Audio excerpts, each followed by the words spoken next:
You ask Tiger to solve. This deals with linear equations with one unknown. The final result is x equals 48. Let's solve it step by step. Simplify the expression. Expand the parentheses.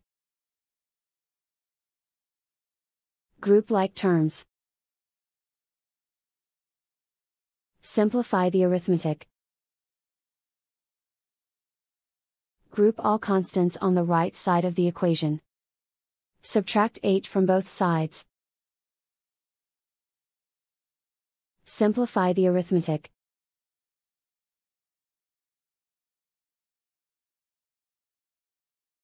Convert the x into a positive number. Multiply both sides by -1. Remove the ones. Simplify the arithmetic. And so the final result is x equals 48.